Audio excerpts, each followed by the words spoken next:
খ্ৰীষ্টীয় বিশ্বাসীজন কি অৰ্থত সৈনিকৰ নিচিনা আৰু কি অৰ্থত দাসৰ নিচিনা?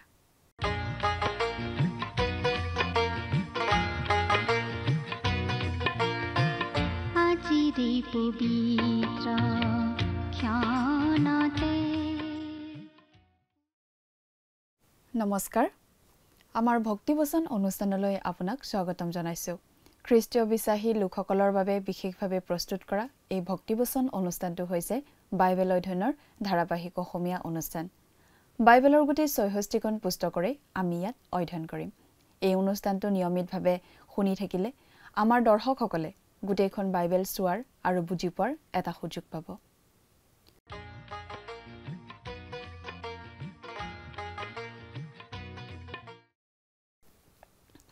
প্ৰিয় দৰ্শক, আপুনি যদি আমাৰ এই অনুষ্ঠানটো নিয়মিতভাৱে শুনি আছে তেনেহলে আপুনি নিশ্চয় জানে যে আমি এতিয়া বাইবেলৰ নতুন নিয়ম খণ্ডৰ তিমথিয়ৰ প্ৰতি দ্বিতীয় পত্ৰ বা চমুকৈ দ্বিতীয় তিমথিয় নামৰ পুস্তকখনৰ অধ্যয়ন কৰি আছো। যোৱা অনুষ্ঠানত আমি এই দ্বিতীয় তিমথিয়ৰ পুস্তকৰ ২ নম্বৰ অধ্যায়ৰ ১ নম্বৰ পদৰ পৰা ১৪ নম্বৰ পদলৈকে পঢ়ি তাৰ ভিত্তিত আগবঢ়োৱা আলোচনা শুনিবলৈ পালো। আজিৰ অনুষ্ঠানত আমি এই দ্বিতীয় তিমথিয় পুস্তকখনৰ ২ নম্বৰ অধ্যায়ৰ ১৫ নম্বৰ পদৰ পৰা ২৬ নম্বৰ পদলৈকে পঢ়ি তাৰ ভিত্তিত আগবঢ়োৱা আলোচনা শুনিবলৈ পাম। পৌলে তিমথিয়ক হে মোৰ পুত্ৰ বুলি সম্বোধন কৰিছে। তিমথিয় আছিল তেওঁৰ আত্মিক পুত্ৰ। তিমথিয় পৌলৰ পৰিচৰ্যাৰ যোগেৰে খ্ৰীষ্টৰ ওচৰলৈ আহিছিল। খ্ৰীষ্টত বিশ্বাস স্থাপন কৰাৰ দ্বাৰা ঈশ্বৰৰ পৰিয়ালত ঈশ্বৰৰ সন্তান জন্ম হয়। ঈশ্বৰৰ বাক্যৰ দ্বাৰাই ক্ষয়নীয় বীজৰ পৰা নহয়, কিন্তু অক্ষয় বীজৰ পৰা নতুন জন্ম পায়। তিমথিয় তেনেদৰে জন্ম পোৱা ঈশ্বৰৰ পৰিয়ালৰ সন্তান। ঈশ্বৰৰ লোকসকলে প্ৰয়োজনীয় বস্তুবোৰতহে দৃঢ়ভাৱে ধৰি থকা প্ৰয়োজন। সকলো বিষয়ত আমাৰ মত সকলোৰে লগত নিমিলে। গুৰুত্বপূৰ্ণ কথাটো হ'ল, যিহেতু আমি অত্যাৱশ্যকীয় কথাবোৰত একমত হৈছো, সেয়েহে আমি আন বিষয়ত তৰ্ক কৰা উচিত নহয়। আমি নেতিবাচক দৃষ্টিভংগীৰে আৰু আন বিশ্বাসীসকলক শুধৰণি কৰিবলৈ চেষ্টা কৰি বহু সময় নষ্ট কৰোঁ। তাৰ পৰিৱৰ্তে ইতিবাচক দিশত থাকিবলৈ চেষ্টা কৰি শুভবাৰ্তাৰ সহভাগিতাহে উপভোগ কৰি থকা উচিত। তিমথিয়ক ঈশ্বৰৰ বাক্য অধ্যয়ন কৰিব লাগে, যতপৰোনাস্তি চেষ্টা কৰিবলৈ আগ্ৰহী হ'ব লাগে। নিজকে ঈশ্বৰৰ সন্মুখত অনুমোদিত ৰূপে উপস্থাপন কৰিব লাগে বুলি পাচনি পৌলে কৈছিল। প্ৰভুৰ বাক্যৰ শিক্ষকসকল ঈশ্বৰৰ বাক্যৰ অধ্যৱসায়ী ছাত্ৰ হ'ব লাগে। সত্যৰ বাক্যক সঠিকভাৱে বিভাজন কৰিব তেওঁ পাৰিব লাগিব। ঈশ্বৰৰ বাক্যক সঠিকভাৱে চম্ভালিব পাৰিব লাগিব। খ্ৰীষ্টৰ বাক্যক সঠিকভাৱে বিভাজিত কৰাটো হ'ল এজন শিল্পীৰ দৰে এজন দক্ষ শ্ৰমিক হোৱাৰ নিচিনা কথা। বাইবেলখন এটা নিৰ্দিষ্ট নিয়ম আৰু গঠন অনুসৰি নিৰ্মাণ কৰা হৈছে, যিটো আমি ঈশ্বৰৰ বাক্যৰ মাজেৰে যোৱাৰ সময়ত আমি মানি চলিব লাগিব। আমি ইয়াত এটা পদ আৰু তাত এটা পদ তুলি লৈ ইয়াত এটা অংশ আৰু তাত এটা অংশ আওকাণ কৰিবলৈ বাছি ল'ব নোৱাৰো। বাইবেলখন সেই ধৰণৰ কিতাপ নহয়। সেইবাবে বাইবেলখন সম্পূৰ্ণৰূপে শিকিব লাগে। কথাবোৰ অধিক বহলাই চাবলৈ আহকচোন। এতিয়া আমি মূল আলোচনাটোৰ মাজলৈ আগবাঢ়ি যাওঁ। প্ৰিয় শ্ৰোতা, আপুনি বাৰু আমাৰ আগৰ অনুষ্ঠানটো শুনিছিলনে? আমি বাৰু কি অধ্যয়ন কৰিছিলোঁ আপোনাৰ মনত আছেনে? বাইবেলৰ নতুন নিয়ম খণ্ডৰ তিমথিয়ৰ প্ৰতি দ্বিতীয় পত্ৰ বা চমুকৈ দ্বিতীয় তিমথিয় নামৰ পুস্তকখন অধ্যয়ন কৰি আছোঁ, নহয় জানো? আজিৰ অনুষ্ঠানত আমি ১৫ নম্বৰ পদৰ পৰা অধ্যয়ন কৰিম। অনুগ্ৰহ কৰি আপোনাৰ বাইবেলখন মেলি লৈ তিমথিয়ৰ প্ৰতি দ্বিতীয় পত্ৰ নামৰ পুস্তকৰ ২ নম্বৰ অধ্যায়টো উলিয়াই লওকচোন। আমি পাঠ কৰি দিছোঁ। দ্বিতীয় তিমথিয় ২ অধ্যায় ১৫ পদ। তুমি নিজকে পৰীক্ষাসিদ্ধ লোক, লাজৰ যোগ্য নোহোৱা কৰ্মচাৰী আৰু সত্যৰ বাক্য ঠিক ৰূপে বিভাগ কৰাত নিপুণ লোক কৰি ঈশ্বৰৰ আগত উপস্থিত কৰিবলৈ যত্ন কৰা। পাচনি পৌলে তিমথিয়ক দি থকা এই উপদেশ আচলতে আমাৰ প্ৰত্যেকৰে ক্ষেত্ৰতে প্ৰয়োজনীয়। প্ৰতিজন খ্ৰীষ্টীয় বিশ্বাসীয়ে এই কথাখিনি মন দি পঢ়া উচিত। ইয়াত আচলতে আমি খ্ৰীষ্টীয় বিশ্বাসী লোকৰ আন এখন ছবি দেখা পাওঁ। পঞ্চম ছবি। খ্ৰীষ্টীয় বিশ্বাসী লোকক এজন কৰ্মচাৰী, বনুৱা নাইবা শিক্ষক বুলি ইয়াত চিত্ৰিত কৰা হৈছে। পৰীক্ষাসিদ্ধ লোক। পৰীক্ষাসিদ্ধ মানে বিভিন্ন পৰীক্ষাৰ মাজেৰে সফলভাৱে উত্তীৰ্ণ হোৱা লোক বুলি আমি ক'ব পাৰোঁ, নাইবা কোনোবাই পৰীক্ষা কৰি চাই ভাল মতামত দিয়া লোক বুলিও ক'ব পাৰোঁ। আপুনি বাৰু কেতিয়াবা দোকানৰ পৰা কিবা দামী মেচিন বা ৰেডিঅ' টেপ ৰেকৰ্ডাৰ আদি কিনি আনি বস্তুটো ভালদৰে নিৰীক্ষণ কৰি চাইছেনে? প্ৰায়বোৰ ক্ষেত্ৰতে এটা কাগজৰ ষ্টিকাৰ লগোৱা দেখা পাব, টেষ্টেড অ'কে এই বুলি। অৰ্থাৎ সেই বিশেষ মেচিন বা সৰঞ্জামটো কোনো এজন বিশেষ দায়িত্বত থকা ব্যক্তিয়ে চলাই চাই, পৰীক্ষা কৰি চাই, সকলোবোৰ ঠিক পাই মেচিনটো ঠিক আছে বুলি চাৰ্টিফিকেট দি দিছে। গতিকে সেই চাৰ্টিফিকেট দেখিয়েই আমি ক'ব পাৰোঁ মেচিনটো ঠিকে আছে বুলি। ঠিক একেদৰে আমিও খ্ৰীষ্টীয় বিশ্বাসী হিচাপে পৰীক্ষা সিদ্ধ হ'বলৈ চেষ্টা কৰিব লাগে। আমাৰ বিষয়ে যাতে আনে ভাল মতামত দিব পৰা হয়, তালৈ আমি যত্নপৰ হ'ব লাগে। লগতে আমি আন এটা কথাও মনত ৰখা উচিত, যিমানেই আমি বিভিন্ন পৰীক্ষাৰ মাজেদি পাৰ হওঁ, সিমানেই আমাৰ অভিজ্ঞতা, পৰিপক্কতা বৃদ্ধি পায়। আমাক আত্মিকভাৱে বৃদ্ধি পোৱাত সহায় কৰিবৰ কাৰণেই পিতৃ ঈশ্বৰে বহু সময়ত আমাক কিছুমান পৰীক্ষাৰ সন্মুখীন হ'বলৈ এৰি দিয়ে। লাজৰ যোগ্য নোহোৱা কৰ্মচাৰী।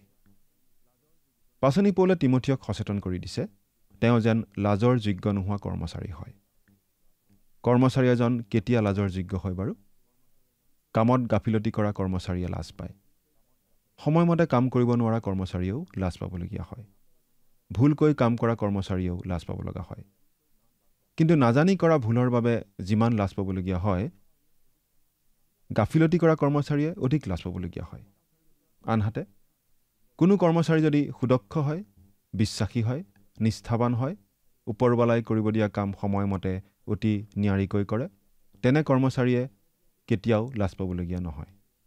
ঠিক একেদৰে তিমথিয়কো তেনেকুৱা বিশ্বাসী, নিষ্ঠাৱান কৰ্মচাৰী হ'বলৈ পাচনি পৌলে উদগাইছে। আমাক ঈশ্বৰে যি কাম কৰাৰ দায়িত্ব দিছে, সেই কাম হেলা নকৰাকৈ নিষ্ঠাপূৰ্ণভাৱে কৰিবলৈ আমি যত্নপৰ হ'ব লাগে। সত্যৰ বাক্য ঠিক ৰূপে বিভাগ কৰাত নিপুণ লোক। পাচনি পৌলে বিচাৰিছে তিমথিয়ই যাতে সত্যৰ বাক্য অৰ্থাৎ ঈশ্বৰৰ বাক্য ঠিক ৰূপে ব্যৱহাৰ কৰিব পৰা হয়, ঈশ্বৰৰ বাক্য ঠিক ৰূপে ব্যাখ্যা কৰিব পৰা হয়। এই কামত যাতে তেওঁ অতি পাৰ্গত হয়। এজন কুমাৰে মাটিৰ পাত্ৰ এটা বনোৱাত যেনেকুৱা এটা বিশেষ কৌশল আৰু পাৰদৰ্শিতা দেখুৱায়, ঠিক একেদৰে ঈশ্বৰৰ বাক্য উচিত ধৰণে ব্যৱহাৰ কৰাৰ ক্ষেত্ৰতো খ্ৰীষ্টীয় বিশ্বাসীজনে বিশেষ ধৰণৰ পাৰদৰ্শিতা দেখুওৱা উচিত। এই কামত তেওঁ নিপুণ হ'বলৈ চেষ্টা কৰা উচিত। ঈশ্বৰৰ বাক্য ঠিক ৰূপে চালি জাৰি ভাঙি পিটি ক'বলৈ নিপুণ হ'ব লাগিব। আমি এটা কথা বুজা উচিত যে ঈশ্বৰৰ বাক্য বাইবেল শাস্ত্ৰ হৈছে কিছুমান বিশেষ গুৰুত্বপূৰ্ণ সত্যৰ সমষ্টি, আৰু ইয়াৰ কিছুমান বিশেষ বিভাজন আছে। বাইবেলখন কিছুমান বিশেষ নীতি আৰু গঠন অনুসাৰে ঈশ্বৰে সজাইছে, আৰু ইয়াক অধ্যয়ন কৰাৰ সময়ত আমি সেইখিনি কথা মানি চলিব লাগে। আমি এঠাইত এটা পদ লৈ আন এঠাইত আন এটা পদ লৈ মাজত থকা দফা এটা উপেক্ষা কৰিব নোৱাৰোঁ। এই কামটো কৰা খুব সহজ, কিন্তু বাইবেল তেনেকুৱা গ্ৰন্থ নহয়। বাইবেল তেনেকৈ অধ্যয়ন কৰিবলৈ আমাক কোৱা হোৱা নাই। আমি গোটেই বাইবেলখন পঢ়ি গোটেই বাইবেলখনৰ সামগ্ৰিক বাৰ্তাটোহে বুজিবলৈ চেষ্টা কৰা উচিত। বাইবেল আনক শিকাওঁতেও তেনেকৈয়ে শিকোৱা উচিত।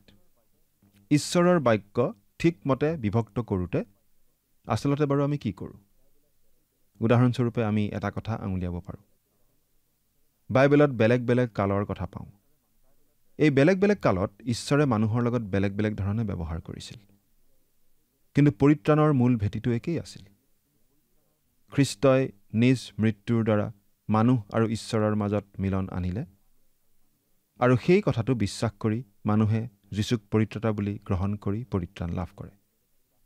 কিন্তু মানুহে ঈশ্বৰৰ প্ৰতি যি বিশ্বাস, সেই বিশ্বাস বেলেগ বেলেগ ধৰণে প্ৰকাশ কৰে। উদাহৰণস্বৰূপে হেবল আৰু আব্ৰাহামে প্ৰভুৰ আগত বলি দিবলৈ মেৰ পোৱালি লৈ আনিছিল। কিন্তু অহা ৰবিবাৰে গীৰ্জালৈ যাওঁতে আপুনি জানো প্ৰভুৰ আগত বলি দিবলৈ মেৰ পোৱালি এটা লৈ যাব? নিশ্চয় নিনিয়ে, নহয়নে বাৰু? এতিয়া আৰু আমি মেৰ পোৱালি বলি দিব নালাগে, কাৰণ গোটেই জগতৰ পাপ কঢ়িয়াই নিবলৈ ঈশ্বৰে এটি মেৰ পোৱালি আমালৈ পঠিয়ালে। সেই মেৰ পোৱালি ইতিমধ্যেই এই পৃথিৱীলৈ আহিল আৰু গোটেই জগতখনৰ পাপৰ হৈ বলি হ'ল। সেই মেৰ পোৱালিনো কোন বাৰু? আমি উল্লেখ নকৰিলেও নিশ্চয় আপুনি বুজি পাইছে। প্ৰভু যীশুখ্ৰীষ্টই হৈছে সেই মেৰ পোৱালি। এই কথা আমি পাওঁ যোহনে লিখা শুভবাৰ্তা 1 অধ্যায় 30 পদত। অৰ্থাৎ আমি এটা কথা বুজি পাওঁ, হেবল আৰু আব্ৰাহামে যেতিয়া বলি দিছিল, তেওঁলোকে আচলতে ঈশ্বৰৰ মেৰ পোৱালি যীশুখ্ৰীষ্টৰ আগমনলৈ চাইছিল। আৰু আজিকালি আমি অতীতলৈ উভতি চাব লাগে, সেই মেৰ পোৱালিলৈ। তেওঁ 2000 বছৰ আগতেই আমাৰ হৈ বলি হ'ল। গতিকে আমি দুটা বিশেষ বিশেষ কালৰ কথা ইয়াত দেখিলোঁ। এনেদৰেই আমি ঈশ্বৰৰ বাক্যক উচিত ৰূপে বিভক্ত কৰিব লাগে। খ্ৰীষ্টীয় বিশ্বাসী লোকে ঈশ্বৰৰ বাক্য অধ্যয়ন কৰাটো অতি প্ৰয়োজনীয় কথা। কথাবোৰ উচিত ৰূপে ভাগ ভাগ কৰি বুজিবলৈ চেষ্টা কৰা উচিত। উদাহৰণস্বৰূপে, বিধান আৰু অনুগ্ৰহৰ মাজত যি পাৰ্থক্য, সেই পাৰ্থক্য বুজি পোৱাটো প্ৰয়োজন। সেই পাৰ্থক্য জানিলেহে বাইবেলৰ কথাবোৰ ভালদৰে বুজি পোৱা যাব। পৌলে তিমথিয়ক কৈছে, যত্ন কৰিবলৈ, কষ্ট কৰিবলৈ। এলাহ কৰি বহি থকা লোকে খ্ৰীষ্টীয় বিশ্বাসী হিচাপে আত্মিক উন্নতি কৰিব নোৱাৰে। এতিয়া 16 নম্বৰ পদটো পঢ়িছোঁ। কিন্তু ধৰ্ম নিন্দাযুক্ত বকবকনিৰ পৰা পৃথক হোৱা, কিয়নো তাক ভালপোৱা মানুহবিলাক ভক্তিলংঘনত অধিক অধিককৈ বৃদ্ধি পাব। ধৰ্ম নিন্দা কৰা কথাত ভাগ ল'বলৈ আমাক নিষেধ কৰা হৈছে। এনেধৰণৰ নিন্দাযুক্ত কথা ভালপোৱা লোকসকল আচলতে ভক্তিলংঘনতহে বৃদ্ধি পায়। 17 নম্বৰ পদটো পঢ়িছোঁ। আৰু তেওঁবিলাকৰ কথাই গেলা ঘাঁৰ দৰে খাই নিব। তেওঁবিলাকৰ মাজৰ হুমিনাই আৰু ফিলিত। এই মানুহ দুজনৰ বিষয়ে আমি বেছিকৈ একো নাজানো, কিন্তু তেওঁলোক ভক্তি লংঘনকাৰী, অবিশ্বাসী লোক বুলি হ'লে আমি ক'ব পাৰোঁ। 18 নম্বৰ পদটো পঢ়িছোঁ। তেওঁবিলাকে সত্য পথৰ পৰা ভ্ৰষ্ট হৈ পুনৰুত্থান হৈ গ'ল বুলি কোনোৰ বিশ্বাস নষ্ট কৰিছে। সেই সময়ত কিছুমান লোক ওলাইছিল, যিবোৰে মৃতবিলাকৰ পুনৰুত্থান ইতিমধ্যেই হৈ গ'ল বুলি প্ৰচাৰ কৰি ফুৰিছিল। অৰ্থাৎ যিসকল লোক তেতিয়াও বাচি আছিল, তেওঁলোক ৰৈ গ'ল বুলি ভয় খুৱাই ফুৰিছিল। এতিয়া 19 নম্বৰ পদটো পঢ়ি দিছোঁ। তথাপি ঈশ্বৰে স্থাপন কৰা দৃঢ় ভিত্তিমূল থিৰে থাকে। তাৰ ওপৰত এই কথা মোহৰ মৰা আছে, প্ৰভুৱে তেওঁৰ লোকক জানে, আৰু যিকোনোৱে প্ৰভুৰ নাম লয় তেওঁ অধাৰ্মিকতাৰ পৰা দূৰ হওক। ঈশ্বৰে স্থাপন কৰা দৃঢ় ভিত্তিমূল থিৰে থাকে। যি ভিত্তিমূল ঈশ্বৰে স্থাপন কৰিছে তাক কোনেও লৰচৰ কৰিব নোৱাৰে। ঈশ্বৰ সাৰ্বভৌম। তেওঁৰ আঁচনি অনুসাৰেই এই বিশ্বব্ৰহ্মাণ্ডখন চলি আছে। খ্ৰীষ্টীয় মণ্ডলীও ঈশ্বৰেই স্থাপন কৰিছে। জগত স্থাপনৰ পূৰ্বেই তেওঁ এই মণ্ডলীৰ পৰিকল্পনা কৰিছিল। ঈশ্বৰে স্থাপন কৰা ভিত্তিমূলত এই মোহৰ মৰা আছে, প্ৰভুৱে তেওঁৰ লোকক জানে। মোহৰ মানে স্বত্ব প্ৰকাশক চিন। কোনো এটা বস্তুত চৰকাৰে মোহৰ মাৰি দিলে সেইটো হৈ পৰিব চৰকাৰৰ বস্তু। ঈশ্বৰেও নিজৰ বস্তুৰ ওপৰত মোহৰ মাৰি দিয়ে। আমি পুৰণি নিয়মৰ 2 বিৱৰণ পাঠ কৰোঁতে এনেদৰে পাইছিলোঁ যে ঈশ্বৰে ইছৰাইলীয় লোকসকলক তেওঁৰ আজ্ঞাসমূহ শুনি লৈ সেই আজ্ঞাবোৰ পালন কৰিবলৈ কৈছিল। আৰু কেৱল সেয়ে নহয়, তেওঁ এনেদৰে কৈছিল, পাঠ কৰি দিছোঁ। আৰু তুমি নিজ নিজ সন্তানবিলাকক যত্নেৰে সেইবোৰ শিকাবা। আৰু তুমি ঘৰত বহোঁতে বা বাটত যাওঁতে বা শুওঁতে বা উঠোঁতে সেইবোৰৰ বিষয়ে কথা বতৰা হ'বা। আৰু তোমাৰ হাতত চিনস্বৰূপে সেইবোৰ বান্ধিবা। আৰু সেইবোৰ তোমাৰ 2 চকুৰ মাজত ভূষণস্বৰূপ হ'ব লাগে। আৰু তোমাৰ ঘৰৰ দুৱাৰৰ খুঁটাত আৰু তোমাৰ বাহিৰৰ দুৱাৰত সেইবোৰ লিখি ৰাখিবা। 2 বিৱৰণ 6 অধ্যায় 7 পৰা 9 নম্বৰ পদ। অৰ্থাৎ ইছৰাইলীয় লোকসকলে নিজৰ নিজৰ ঘৰখন ঈশ্বৰৰ বাক্যৰ প্ৰচাৰ পত্ৰিকা বা ছাইনবোৰ্ডৰ নিচিনাকৈ ব্যৱহাৰ কৰিবলৈ কোৱা হৈছিল। তেনে কৰাৰ দ্বাৰা তেওঁলোকে ঈশ্বৰক উপাসনা কৰা লোক বুলি পৰিচয় দিব লাগিছিল। আজি খ্ৰীষ্টীয় বিশ্বাসীজনৰ বাবে এই কথাটো কেনেদৰে খাটে? খ্ৰীষ্টীয় বিশ্বাসীজনে বাৰু কেনেকৈ আনৰ আগত ঘোষণা কৰিব বা চিনাকি দিব যে তেওঁ ঈশ্বৰৰ সন্তান? যিকোনোৱে প্ৰভুৰ নাম লয় তেওঁ অধাৰ্মিকতাৰ পৰা দূৰ হওক। এনেদৰেই মানুহবোৰে চিনি পাব কোনজন লোক খ্ৰীষ্টৰ, কোনজন নহয়। এয়েই হৈছে পৃথক হোৱা প্ৰক্ৰিয়া। মন্দতাৰ পৰা পৃথক হোৱা আৰু খ্ৰীষ্টলৈ বুলি পৃথক হোৱা। প্ৰিয় শ্ৰোতা, যদিহে আপুনি খ্ৰীষ্টৰ নাম লয় তেন্তে এইটো নিশ্চিত কৰক যেন আপুনি পাপত নাথাকে। কিন্তু অতি দুখৰ বিষয় এইয়ে যে বহুতো লোকে খ্ৰীষ্টীয় বিশ্বাসী বুলি নিজকে চিনাকি দিয়ে। খ্ৰীষ্টীয় বিশ্বাসৰ মূল তত্ত্ববোৰ বিশ্বাস কৰা বুলি ক'ব খোজে, কিন্তু পিছত তেনেকুৱা লোকৰ মাজৰেই কাৰোবাক কোনো অসৎ কাৰ্যত জড়িত হোৱা বুলি শুনিবলৈ পোৱা যায়। কিন্তু ঈশ্বৰে তেওঁৰ নিজৰ লোকসমূহক চিনি পায়, কাৰণ তেওঁ মানুহৰ হৃদয় পৰীক্ষা কৰি চাব পাৰে। এই জগতখনে কেৱল বাহিৰৰ ৰূপটোহে দেখে। এই জগতে আনকি বিজ্ঞাপনৰ যোগেদি পাপকো আকৰ্ষণীয় ৰূপত দাঙি ধৰিব পাৰে। কিন্তু ঈশ্বৰে আমাৰ অন্তৰখনহে চায়। ঈশ্বৰৰ পৰা আমি একো লুকুৱাব নোৱাৰোঁ। খ্ৰীষ্টীয় বিশ্বাসী হিচাপে আমি বাৰু কেনেকুৱা বিজ্ঞাপন দি আছোঁ এই জগতৰ আগত? আমাৰ জীৱনটো হ'ব লাগে যীশুখ্ৰীষ্টৰ একোটা বিজ্ঞাপনৰ নিচিনা অতি আকৰ্ষণীয় বিজ্ঞাপন। আমাৰ জীৱন এনেকুৱা হ'ব লাগে যাতে আমাক দেখিলেই মানুহে খ্ৰীষ্টক দেখে। এতিয়া আমি খ্ৰীষ্টীয় বিশ্বাসীজনৰ আন এটা ছবি দেখা পাওঁ, এটা পাত্ৰৰ ছবি। খ্ৰীষ্টীয় বিশ্বাসীজনক এটা পাত্ৰৰ লগত তুলনা কৰা হৈছে। 20 আৰু 21 নম্বৰ পদ দুটা পঢ়ি দিছোঁ। ইয়াত এনেদৰে লিখা আছে, কিন্তু ডাঙৰ ঘৰত কেৱল সোণ ৰূপৰ পাত্ৰহে থাকে এনে নহয়, কাঠৰ আৰু মাটিৰ পাত্ৰও থাকে। তাৰে কেতবোৰ সমাদৰৰ কাৰণে, কেতবোৰ অনাদৰৰ কাৰণে। এতেকে কোনোৱে যদি এইবোৰৰ পৰা নিজকে সূচী ৰাখে, তেন্তে তেওঁ সমাদৰৰ পাত্ৰ, পবিত্ৰীকৃত, প্ৰভুৰ কাৰ্যৰ নিমিত্তে উপযোগী আৰু সকলো সৎকৰ্মৰ নিমিত্তে প্ৰস্তুত হ'ব। খ্ৰীষ্টীয় বিশ্বাসীজনক ইয়াত এটা পাত্ৰৰ লগত তুলনা কৰা হৈছে। পাত্ৰ এটা ব্যৱহাৰ কৰিবলৈ হ'লে সেই পাত্ৰটো পৰিষ্কাৰ হ'ব লাগিব। উদাহৰণস্বৰূপে ধৰক, আপুনি এখন মৰুভূমিৰ মাজেৰে গৈ আছে। গৈ গৈ আপুনি এখন মৰুদ্যান পালে। আপুনি একেবাৰে ভাগৰি পৰিছে, পিয়াহত আপোনাৰ অণ্ঠকণ্ঠ শুকাই গৈছে।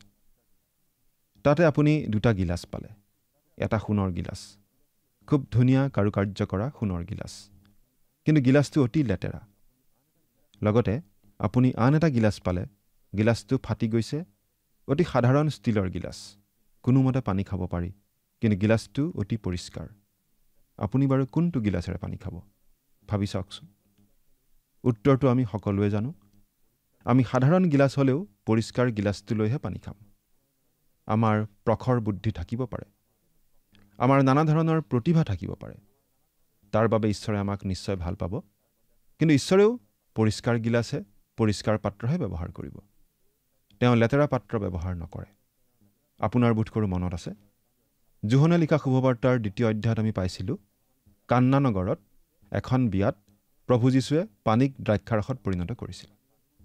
তেওঁ পাত্ৰবোৰ পানীৰে পূৰ কৰিব দিছিল আৰু সেই পানীকে দ্ৰাক্ষাৰসত পৰিণত কৰিছিল। সেইকেইটা সাধাৰণ পাত্ৰ আছিল, কিন্তু সেই সাধাৰণ পাত্ৰকেইটাকে ব্যৱহাৰ কৰি তেওঁ নিজৰ মহিমা প্ৰকাশ কৰিছিল। আজিও প্ৰভু যীশুৱে পৰিষ্কাৰ পাত্ৰহে বিচাৰে, ধুনীয়া আকৰ্ষণীয় পাত্ৰ নহয়, পৰিষ্কাৰ পাত্ৰ। প্ৰতিজন খ্ৰীষ্টীয় বিশ্বাসীয়ে নিজক পৰিষ্কাৰ কৰি ৰখা উচিত, যাতে প্ৰভু যীশুৱে ব্যৱহাৰ কৰিব পাৰে। আমি অতি সাধাৰণ মানুহ হ'ব পাৰোঁ, কোনো বিশেষ প্ৰতিভা আমাৰ নাথাকিব পাৰে, কিন্তু আমি যদি পৰিষ্কাৰ হৈ থাকোঁ আত্মিকভাৱে, তেন্তে প্ৰভু যীশুৱে আমাক ব্যৱহাৰ কৰিব পাৰে। তেওঁ ব্যৱহাৰ কৰিব। আমি পৰিষ্কাৰ হৈ থাকোঁ যদি আমি পাপৰ পৰা নিজকে পৃথক কৰি ৰাখোঁ। এতিয়া 22 নম্বৰ পদটো পঢ়িছোঁ। কিন্তু তুমি যৌৱনকালৰ অভিলাষৰ পৰা পলোৱা আৰু ধাৰ্মিকতা, বিশ্বাস, প্ৰেম আৰু শুদ্ধ মনেৰে প্ৰভুলৈ প্ৰাৰ্থনা কৰাবিলাকে সৈতে ঐক্য, এই সকলোবোৰক খেদি যোৱা।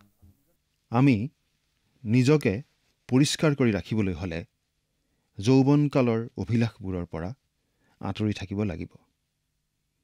যৌৱনকালৰ অভিলাষ বুলি ক'লে আমাৰ মনলৈ বাৰু কি কি আহে? যৌৱনকালৰ অভিলাষ বুলি কোৱাৰ লগে লগে আমাৰ মনলৈ আহে ধন, ক্ষমতা আৰু যৌন অভিলাষৰ কথা। এইবিলাক অভিলাষে যিকোনো যুৱক যুৱতীক বিচলিত কৰিব পাৰে। সেইবাবে এই ধৰণৰ যিকোনো জাগতিক অভিলাষৰ পৰা আমি পলাব লাগে। পলাব লাগে মানে আমি দস্তুৰমত পলাব লাগে। বাঘ দেখিলে আমি যেনেকৈ পলাম, কোনো বিপদ যেতিয়া দেখোঁ আমি যেনেকৈ পলাম, ঠিক তেনেকৈ আমি পলাব লাগে এই অভিলাষবোৰৰ পৰা। কেৱল পলালেই নহ'ব, আমি ধাৰ্মিকতা, বিশ্বাস, প্ৰেম আৰু শুদ্ধ মনেৰে প্ৰভুলৈ প্ৰাৰ্থনা কৰাবিলাকে সৈতে ঐক্য, এই সকলোবোৰক খেদি যাব লাগে। অৰ্থাৎ আমি ধাৰ্মিকতাৰ পথত চলিবলৈ যত্ন কৰিব লাগে। বিশ্বাস আৰু প্ৰেমত বৃদ্ধি পাবলৈ যত্ন কৰিব লাগে আৰু প্ৰকৃত খ্ৰীষ্টীয় বিশ্বাসীৰ সংগ বিচাৰি ফুৰিব লাগে। অৰ্থাৎ ইয়াত আমি এই কথাটো মন কৰিব পাৰোঁ যে এই যি অভিলাষবোৰৰ কথা কোৱা হৈছে, যৌৱনকালৰ অভিলাষ, সেই অভিলাষবোৰৰ পৰা ৰক্ষা পাবলৈ হ'লে আমি সেইবোৰৰ পৰা পলাব লাগে। ক'লৈ পলাব লাগে সেইটো আমাক কোৱা হৈছে। আমি ধাৰ্মিকতাৰ সেই গুণবোৰলৈ পলাব লাগে। বা আমি কথাটো এই ধৰণেও ক'ব পাৰোঁ, যদিহে আমি ধাৰ্মিকতাৰ সেই বিশেষ বিশেষ গুণবিলাক খেদি যাওঁ, তেতিয়াহ'লে আমি যৌৱনকালৰ অভিলাষৰ পৰা হাত সাৰি থাকিব পাৰিম। এতিয়া আমি 23 নম্বৰ পদটো পাঠ কৰি দিব খুজিছোঁ। 23 নম্বৰ পদ। কিন্তু মূঢ় আৰু অশিষ্ট বাদ বিচাৰবোৰে যে বিৰোধ জন্মায়, ইয়াকে জানি সেইবোৰত মন নিদিবা। অদৰকাৰী কথা কিছুমানক লৈ বাদ বিচাৰ কৰি সময় নষ্ট কৰি লাভ নাই। এই কথা আমি মনত ৰখা উচিত। আমাৰ মূল কাম কিন্তু এটাই, প্ৰভু যীশুৰ বাক্য ঘোষণা কৰা আৰু প্ৰভু যীশুৰ বাক্যৰ আধাৰত খ্ৰীষ্টীয় বিশ্বাসীসকলক গঢ়ি তোলা। আমি সেই কামতেই মনোনিৱেশ কৰি থাকিব লাগে। এতিয়া 24 নম্বৰ পদৰ পৰা একেবাৰে 26 নম্বৰ পদলৈকে আমি পাঠ কৰি দিব খুজিছোঁ। প্ৰভুৰ দাসে বিৰোধ কৰিব নালাগে, কিন্তু সকলোলৈকে মৃদুশীল, শিক্ষা দিয়াত নিপুণ আৰু অপকাৰত সহনীয় হৈ বিৰোধ কৰাবিলাকক মৃদুভাৱে শিক্ষা দিব লাগে। তাতে কিজানি সত্যৰ তত্ত্বজ্ঞানৰ অৰ্থে ঈশ্বৰে তেওঁবিলাকক মন পালটনস্বৰূপ বৰ দিব আৰু শয়তানৰ ইচ্ছা সাধনৰ অৰ্থে তাৰ দ্বাৰাই ধৃত হোৱাত তেওঁবিলাক তাৰ ফান্দৰূপ ৰাগীৰ পৰা হুঁচ পাব। ইয়াত আমি খ্ৰীষ্টীয় বিশ্বাসীজনৰ 7 নম্বৰ ছবিখন দেখা পাইছোঁ। খ্ৰীষ্টীয় বিশ্বাসীজনৰ 7 নম্বৰ ছবি। খ্ৰীষ্টীয় বিশ্বাসীসকলক এজন দাসৰ লগত তুলনা কৰা হৈছে। খ্ৰীষ্টীয় বিশ্বাসীজন হৈছে প্ৰভু যীশুখ্ৰীষ্টৰ দাস। দাস হিচাপে তেওঁ হ'ব লাগে মৃদুশীল। কোনো ধৰণৰ ওজৰ আপত্তি নকৰি কাম কৰাই প্ৰকৃত দাসৰ লক্ষণ। খ্ৰীষ্টীয় বিশ্বাসীজনে শিক্ষা দিয়াত হ'ব লাগে নিপুণ। অপকাৰতো সহনশীল হ'ব লাগে। কোনোবাই অপকাৰ কৰিলেও ওলোটাই অপকাৰ নকৰি মৃদু স্বভাৱৰহে পৰিচয় দিব লাগে। প্ৰভু যীশুৰ শুভবাৰ্তা সকলো লোকে বিশ্বাস নকৰিবও পাৰে, কোনো লোকে বিৰোধ কৰিব পাৰে, যুক্তিতৰ্কৰ সৃষ্টি কৰিব পাৰে। কিন্তু খ্ৰীষ্টীয় বিশ্বাসীসকলে কোনো ধৰণৰ যুক্তিতৰ্কলৈ নগৈ কেৱল প্ৰভুৰ বাক্য বিলালেই হ'ল। প্ৰভুৰ বাক্য যি ৰূপত আছে সেই ৰূপত বিলালেই হ'ল। বাকীখিনি প্ৰভুৰ কাম। আমাৰ কাম কেৱল প্ৰভুৰ বাক্য বিলাই দিয়া। প্ৰিয় শ্ৰোতা, আমি আজিও এই সময়তো প্ৰভুৰ বাক্যই বিলাই আছোঁ। প্ৰভু যীশুৱে যে আমাক পৰিত্ৰাণ দিয়ে সেই কথা আমি জনাই আছোঁ। আপুনি বাৰু প্ৰভুৰ বাক্য বিশ্বাস কৰি প্ৰভু যীশুকেই আপোনাৰ পৰিত্ৰাতা হিচাপে গ্ৰহণ কৰিছেনে? ঈশ্বৰে আপোনাক আশীৰ্বাদ কৰক। আমেন।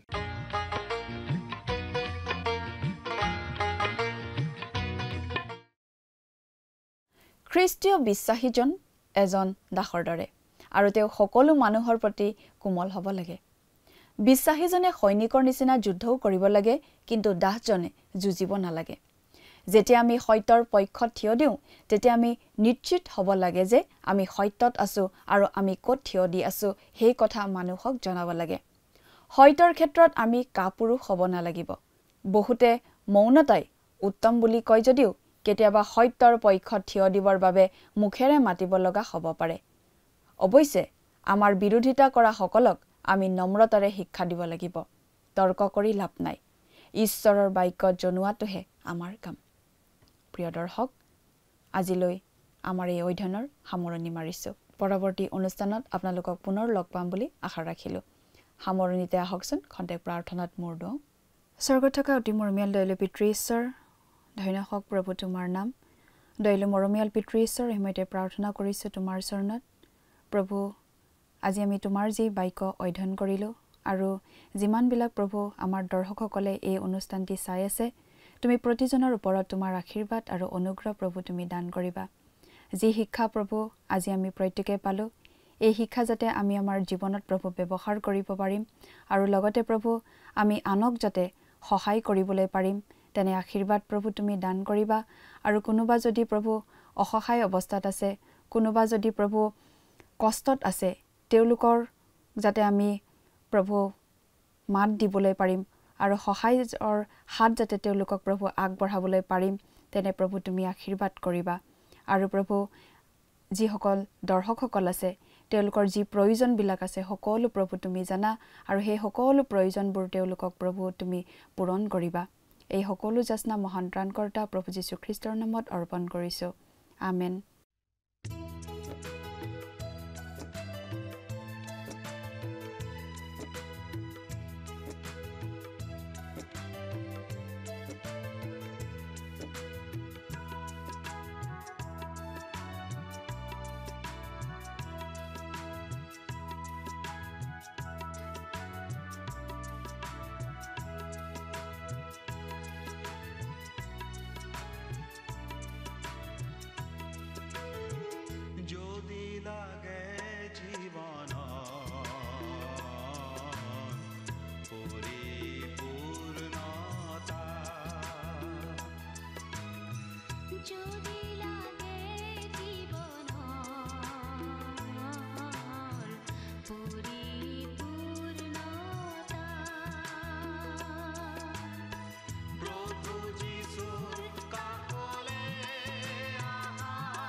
যদি লাগে জীবন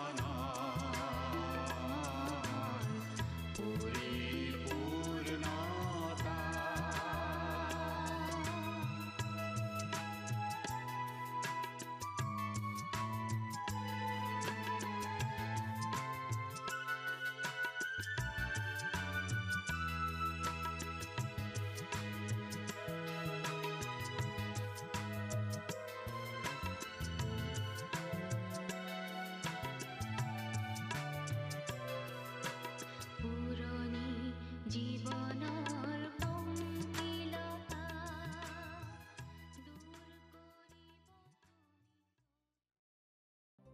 প্ৰিয় শ্ৰোতা দৰ্শক, আশা কৰোঁ ভক্তিবচন অনুষ্ঠানটি উপভোগ কৰি আপোনাৰ নিশ্চয় ভাল লাগিছে।